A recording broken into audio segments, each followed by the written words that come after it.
I welcome each of you once again to the House Education Committee. We have some very important matters on the agenda. We requested an update from the State Board of Elementary and Secondary Education, the State Department of Education, and certain others from Orleans Parish. I know this is a busy day at the Capitol for all of us, as well as a busy time of the year in general, so I certainly appreciate everyone being here. Members, I ask that you pay close attention to all the questions before us today. These are great matters of importance for next year and going forward. There's a few preliminary matters I want to mention before we get started. Very first, the Education Excellence Fund, which was the reason we first called this meeting, was removed from the agenda due to problems resulting from the cyber attack that affected many of the state agencies last month. The State Department of Education has informed us that the timelines were extended, and therefore the approval process will occur sometime next year, hopefully in January, so that the school districts and other entities can receive their funds as soon as possible. As a matter of decorum, education is always passionate, so please be mindful. We're all persons, so it's hard to tell people not to take things personally. But I do remind everyone in the audience to be respectful of their tones. Turn your cell phones to vibrate. If you need to take a call or receive a call, please step outside into one of the hallways. To avoid any audio problems, your cell phone should be kept away from any of the microphones on the table. So let's get started with those preliminary items. We're going to take up number 3 on the agenda, an update from the State Department of Education and others regarding the 2018-2019 performance results. I see we have John White here. I see we have representations from the Orleans Parish School Board, and I think we have representations from the Cowan Institute as well. That's Vincent, I believe. Good. And I also want to make sure I recognize those BESI members who are here and present today. In the back waving. Thank you all for attending and be with you all shortly. And thank you. We know how busy you all are. If I can have Secretary White come to the table.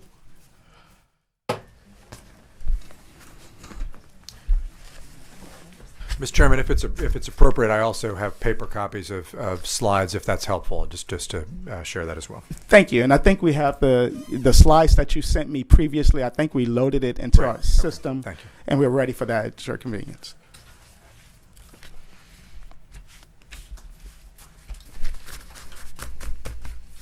He's remotely doing it, so give him a second. Yes, sir.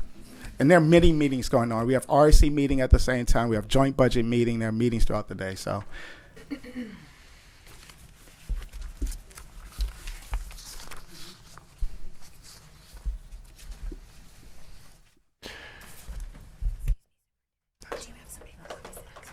yes. Thank you. And Mr. Chair, if I may, this is the different slides from the ones that I had submitted. Yes, that's the one. Yes, sir. Is this helpful to have those as well? You know what? I can give you more too in case you don't know. Thank you so much. Would you like me to proceed? Yes. Okay. Thank you, members. I was asked to come share thoughts and just a factual update on the status of performance of public schools in Orleans Parish. To members, this first slide gives you an overview, and I do want to say that as you can see at the bottom, of the 86 public schools that are in Orleans Parish, 78 of them are under the jurisdiction of our partners at New Orleans Public Schools, NOLA Public Schools, the Orleans Parish School Board, and there are staff represented here today from the Orleans Parish School Board. I want to first thank them and commend them. They are, as with many partners, and I see many school systems represented here today in your districts, but they work very closely with us every day. We're in dialogue with them, and they have, I think, done an outstanding job of managing one of the state's largest public school systems. Of those 78 schools, however, in this case, they are exclusively charter schools.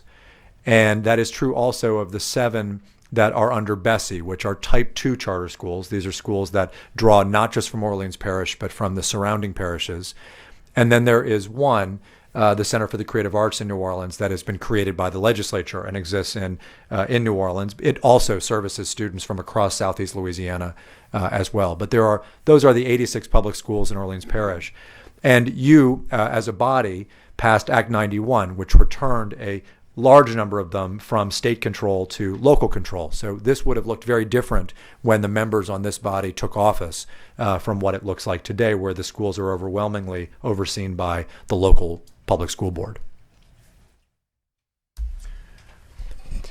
Of course, tragically but necessarily, we must address the issue of Hurricane Katrina. And as in many of your districts, the effects of Katrina on the communities of Orleans Parish were sweeping and dramatic. And we can use that as a kind of transition point in the strategy related to servicing students in Orleans Parish. Largely that is because it was at that time that the state enacted an intervention to bring a large number of the schools in Orleans Parish under its jurisdiction. And so just for the sake of the long-term view, and Mr. Chairman, I will get then into the short-term view, we have shared a number of data points here that relate to the long-term view. When schools were taken in 2005, the equivalent of what are today's F letter grades serviced roughly 62% of children. So schools that if you just run an equivalent analysis, we didn't have letter grades then, but if you do the equivalent analysis, 62% of public school students in Orleans Parish would have been served in schools rated F. Today, that number is 9%. I'm not here, by the way, to share entirely a positive story. I'm here to share a mixed story in many ways. Can I ask a question? Yes, sir. If I can, and I think it's actually on your next slide, if I Yes, sir. believe. Yep. Oops. Sorry, I think we might have hit that at the same time. You're just talking about at the time that Katrina struck in 2005, approximately 62% of the schools were F schools. And now in 2019, 8% of the schools are F schools. But you said that they weren't It's F the percent of students served percent of by- students. Yes, sir. Yes, sir. But you said that they weren't F schools back then. We didn't have letter grades. How are we measuring school performance then, and how are we measuring them now? I just want to make certain that we're comparing apples to apples and oranges to oranges. So if we're holding up that back in 2005, this is the percentage of students who went to F schools, and we didn't use that category, and now that's a term of art. How do we can make certain that we're comparing apples to apples and oranges to oranges? We had a star rating system prior to 2010. The legislature in 2010 passed a law that was signed into law by Governor Jindal that required a shift from the from the star rating system to the letter grade system. When you do an equivalency between those two systems, which is fairly easy to do, you can draw an equivalent between, say, a single star and a lower letter grade. You arrive at that. So this is this is the instead of 4 stars or 5 stars, you get an A, B, C. But Right, yes, sir. but the criteria remains the same. It remains the same, other than the fact that over the years the state has actually stiffened the requirements for getting a certain grade.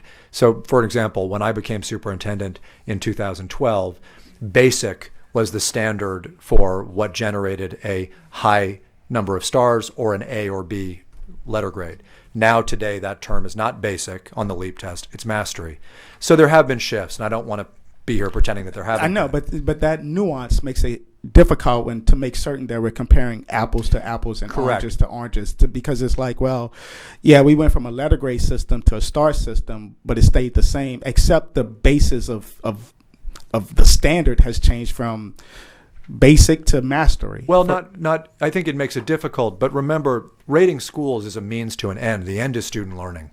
And student learning, you can see a consistent trend line over time. And that's why the line graph exists on this slide, is to look at the same test, the LEAP test, over a large period of time. And I agree with you that I kind of look at letter grades and star systems as an Ipsy-Dixit. Someone says it's an A school because they say it's an A school. Someone says it's 5 schools because it is 5 schools, as opposed to penetrating and looking at the actual data. So looking at the data, how do we look at graduation rates, GPA scores, top scores, who's going to college, who's matriculating their way through college, to actually pierce those numbers and see how are our students doing then as opposed to now.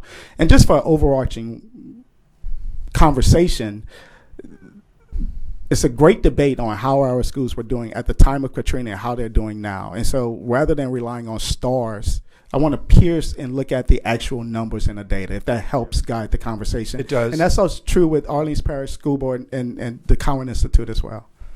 So this, I'll show this slide and the next slide to do exactly that, Mr. Chairman. First, we don't use the 2005 numbers because the 2005 numbers on measures like graduation were, of course, disrupted by summer school. But if we are on Katrina, so if we would look Right. at maybe a year or two prior to Katrina. Right. Certainly. So if you look at 2004, the high school graduation rate, TOPS qualifications, and college admissions are measures that are effectively the same today as they were then. And on all of those measures, you see significantly higher rates of education attainment today. You see a higher graduation rate, you see higher top scholarships, and you see much greater percentage of graduates going on to college. That's an apples to apples comparison. And so for those who aren't in this room, who are listening and don't see the slides, according to this information, in 2004, the graduation rate was 54% and now it's 78%. Yes, sir. Those qualifying for TOPS was 25% back in 2004 and now it's 47% in 2017. Yes, sir. And those headed to college, 37% in 2004, 60% in 2018. Yes, sir. Those are all gains. Yes. What do you attribute those gains to? What caused that? I think that the tragedies that befell the city of New Orleans created a consciousness of the need for low-income students to have greater levels of education attainment in a way that, having worked in New York and Chicago as well, I can tell you far exceeds the energy I've ever seen in any. But like large- specifically, because that sounds like, Well, so if let's say you have a high school. I mean, I'm thinking of Abramson in the East, for example. That is a school that when you walk in, and I'm not saying everything in that school is perfect, but everything is about tracking individual student performance, catching struggling students up, and making sure that every student has an end goal of going to college, whether college is Delgado, whether it's UNO, whether it's Princeton. Everybody has a goal of advancing their education. That's a cultural difference. I mean, I'll tell you, I've taught in large high schools where I can just tell you that was not the culture. The culture was every kid for himself. And it wasn't about a small team of adults organized around the needs of kids to get them not just through high school, but beyond high school. And I think you see that repeatedly in New Orleans. It's not New Orleans alone. I think you could say the same thing about a number of schools in Baton Rouge and other big cities across the state. But I do think that was a distinct strategy in New Orleans to create new schools that had that approach, that worked to effectuate change in this. Now I'm going to tell a second story, which is how long can you keep that up and how do you sustain progress, that I think is a more complicated story. And I want to hear that in a second, and I want you to continue, but you were just mentioning that this focus on making certain that the kids are headed to college and doing what they have to do in order to get there. There are a large number of our kids who, for whatever reason, don't have an interest, don't have a desire to go to college. And we've talked about this offline and throughout my term here. I've always looked at the reentry program that they have in Angola. You can become a master plumber, master welder. We have 15 separate certifications at the Angola reentry program. There's a coordinator, and after they complete the program, where there's a exceptionally high rate in terms of getting those certifications. I think, for instance, becoming a licensed AC repairman they have an 81, 82% passage rate. And after they complete that training, they're an apprentice at the school, at the prison, doing various things with those certifications. There's a coordinator at the prison that does nothing but call around and try to get those prisoners who have a certificate, a job. And once they get a job, they're released from prison. I don't see the same sort of vocational program in our high schools. The sort of certifications, the sort of focused on making sure that they took the program and now they're going to get their certifications. Here's an apprenticeship program. And here's a coordinator who's going to call around and make sure that come graduation date, this is where you're going to be working. So I'm just curious to know your overarching thoughts. I appreciate it on the college. That's very important. I obviously went, but there are those who don't. Can you speak on the vocational training aspect of it? Yeah, well, I agree with you, first of all, about the importance of what you're describing. I also want to say Representative Smith was here when Representative Fannin at the time authored the career diploma law. I know you've been a big supporter of career and technical education. East Baton Rouge Parish just created, Representative Edmonds and Representative Smith, a state-of-the-art career center in this parish, which is wonderful. I see Representative Amadei in Ascension Parish. I see the same thing in their approach, partnering with ABC on Highland Road. I think that Representative Carter, there are districts that I'm naming who I would say have made investments in the area you're describing in advance of Orleans Parish. And, when you talk to graduates of Booker T. Washington High School in New Orleans, for example, they will tell you that this preparation for good paying jobs used to be the raison d'etre of that school, and we're missing that in our city. I think that's a fair critique. I do credit, however, the Orleans Parish School Board. The state, as you know, invested $25 million in renovating the old McDonough 35 on Carolick Street, which is great. The Orleans Parish School Board is locating the New Orleans Career Center in that facility to get what EBR has, to get what Ascension has, to get these incredible shops Representative Thomas like at Bonneville High School, for example, to get that up and running in Orleans Parish. So I guess there are data that show progress in the Orleans Parish School Board slides on industry-based credentials. I credit them for taking steps in that direction. If I had to critique some of the post-Katrina strategies, one of my critiques would be we should have been faster to resurrect the career and technical education system. And to follow up on that is I'm very familiar with the program at Booker T. Washington and some other local distinct programs, but it goes back to, I'm looking at the very first slide. There are disparities when it relates to students with disabilities. There are disparities when it relates to students of economic disadvantage, students who come from disadvantaged backgrounds. And I want to make certain that all students have the opportunity to receive one of those vocational training certificates, not just ones who go to specific schools. So what are we doing to make certain that there's universal access to those quality programs, not just this particular school or this particular group of students? What are we making certain that across the board, I believe that education is a fundamental right established in the Constitution, and it needs to be applied equally to all of the students. So, what are we doing to make sure that not just this one school has vocational training, or not just EBR, but across the state, that we have universal access to these sorts of programs? And I understand the cost, but at least we need to understand that. Well, I have a lot to say about this, so I don't want to go on too long, but I'll say a couple of things. First, Bessie members Bofie and Davis are here today, and the Bessie board in 2014 authored a provision of the MFP called the Career Development Fund, which effectively, and Representative Smith voted to approve this as well, I thank you for that, approved a doubling of the weight anytime a student enrolls in a career and technical education course. Representative Carter was here as well. Representative Steve Carter was here as well. That means if you take a welding course, if you take a computer programming course, if you take a process technology course to go in oil and gas, we acknowledge that costs more than it does to do what I did, which is to teach kids about poetry and novels. It costs more. And the legislature, therefore, has stepped up to do that. That means any course that any kid in this state takes in high-growth, high-wage jobs doubled the career and technical education weight. They get a 12% additional funding for that course, where it used to be 6%. Now, when I look at St. Tammany Parish, for example, that district is taking full advantage of that. I mean, they have that access spread far and wide.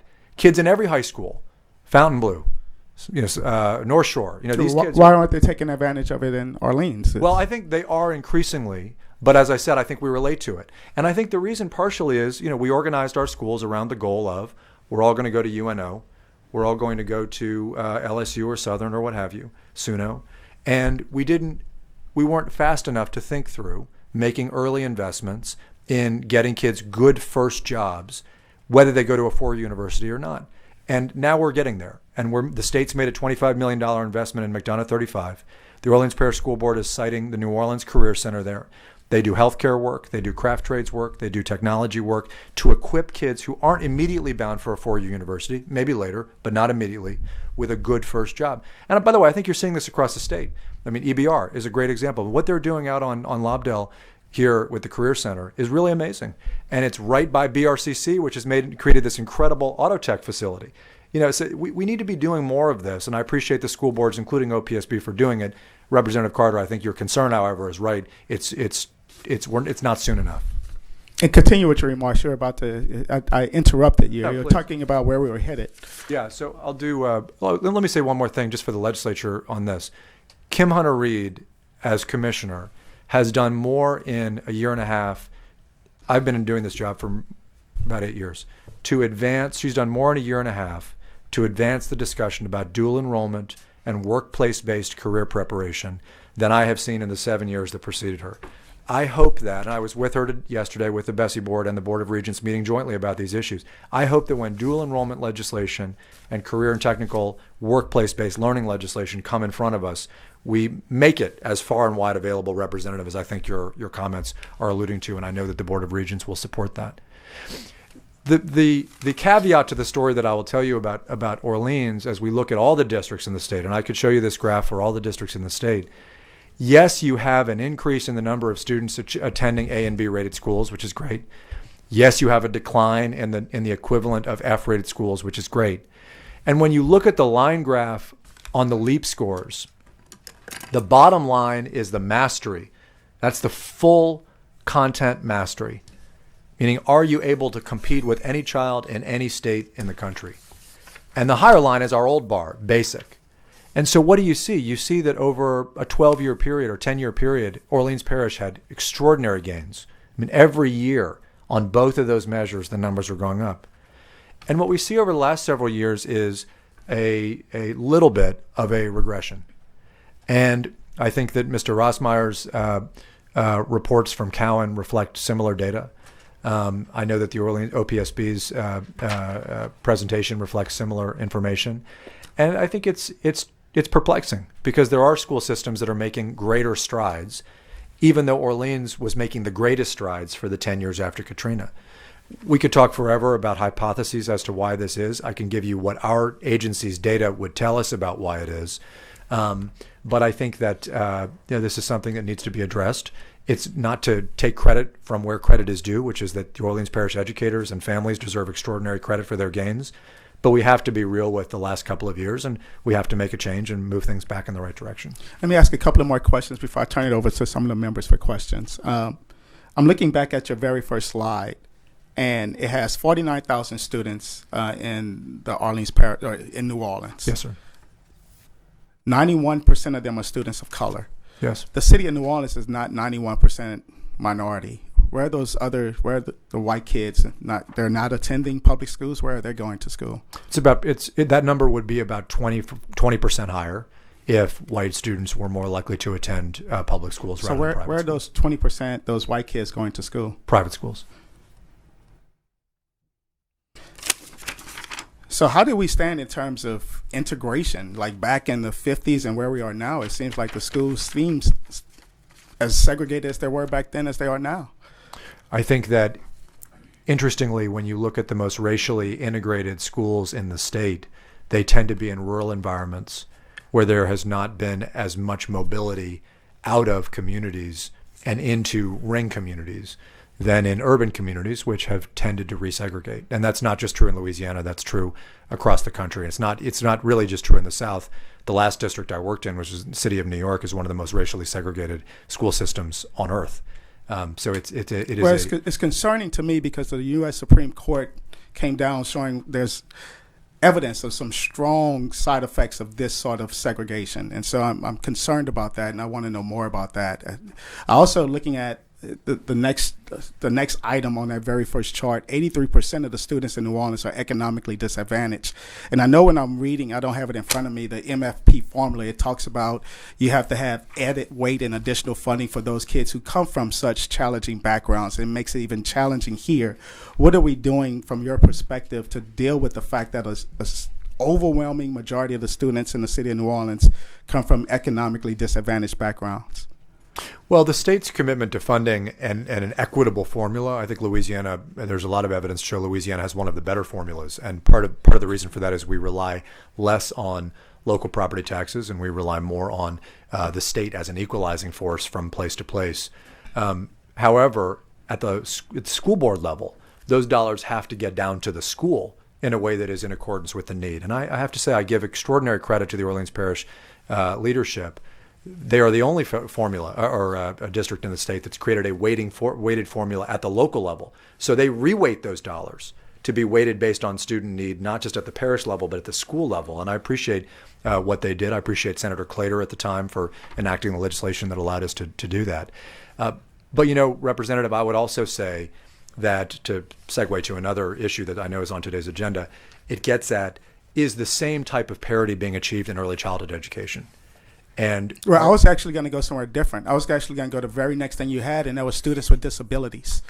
Disparities there. And I know that the percentages at some schools are different, and I want Yes. you to address specifically that issue. Yeah, well, I think what has come out of a couple of schools that have had real difficulties is that there are schools in a choice-based system. There are schools that are developing a reputation among parents of students with disabilities for being particularly good at serving and hospitable. Should not all of our schools be hospitable to children with disabilities? I believe the overwhelming majority are. I also believe that the Orleans Parish system is doing a good job of ferreting out those that are not. I hate to say this. I think there are places across our state. I must get 20 letters a day from parents saying that for whatever reason, in whatever community, the school has not been hospitable to the very delicate needs of my child with a disability. I don't think that's an Orleans issue. I think that's an everywhere issue. I think it's getting better. I still think it exists. And you're right. We need to enforce civil rights on every school and community to make sure those students' civil rights are assured.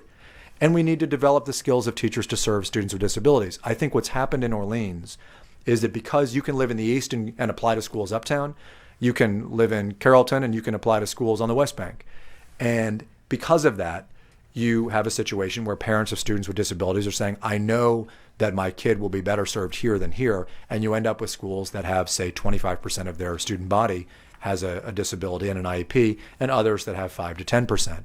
And yes, I think that is a concern. I think it is an enforcement concern, but I also just think it's a training and capacity concern in the schools that do not have the percentages they need to. I get those same comments, and I get them on social media as well. And one of the things I'm looking for is clarity. There's these rumors that this school is this way, and rumors about this school, and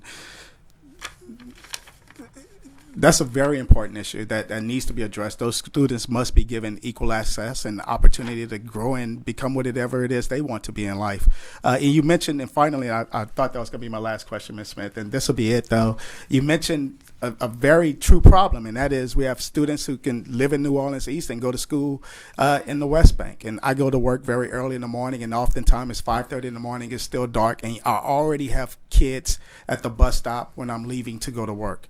And then when I'm on my way home, those same kids are on their way home. They're getting dropped off by the bus. That's a very long day. They catch the bus while it's still dark. They get home late in the evening, and then they have to do their schoolwork and everything else. This idea of neighborhood schools just seems to have gone away, and I'm just interested in your thoughts on it before I pass the mic to Ms. Smith. I think it's not an either or, and the reason is that as much concern as I have with that, of course, parents, when surveyed, almost universally say, would I like to have the school I want in my neighborhood? Of course, the answer is yes. But we have to admit that redlining and other factors has led to housing patterns that cluster historically disadvantaged peoples, not in New Orleans, not in Louisiana, but everywhere.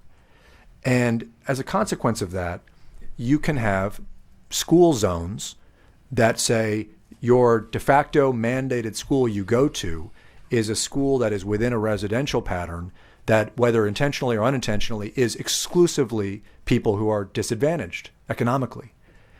That's a problem too, and it's not the education system's problem, it's the housing system's problem. So why do we create school zone lines that reinforce the troubles of housing?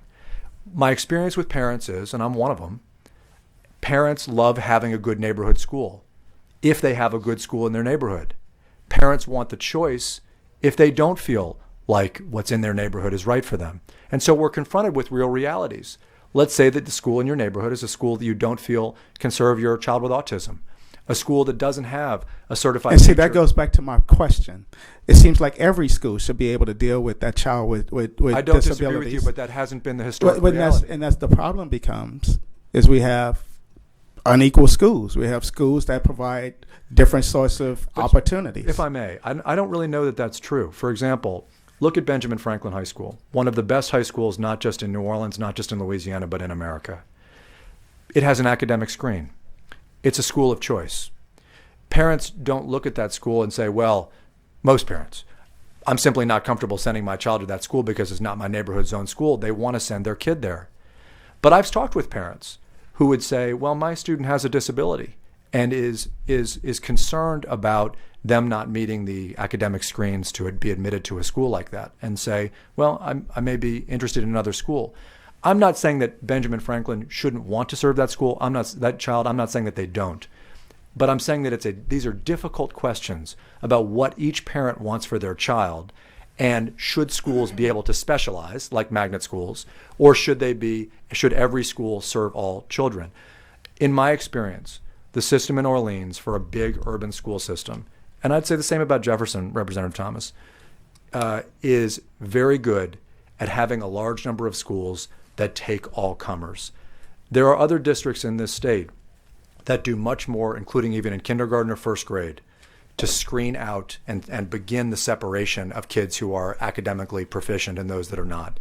And that does not happen in Orleans, and I think they should be commended for that. Before I turn it over to Ms. Smith, my goal is for all those kids and all the children in the city of New Orleans, the state of Louisiana, whether they have disabilities, whether or not they're students of color, whether or not they're economically disadvantaged, I want them all to be able to go to a school like Ben Franklin that's nationally recognized as a great school. That's what I want: university, high quality education for all of our schools, not just for those schools who are able to screen into Ben Franklin, but for that child that has autism, for that child that has disability, for that child that's in tough economic background.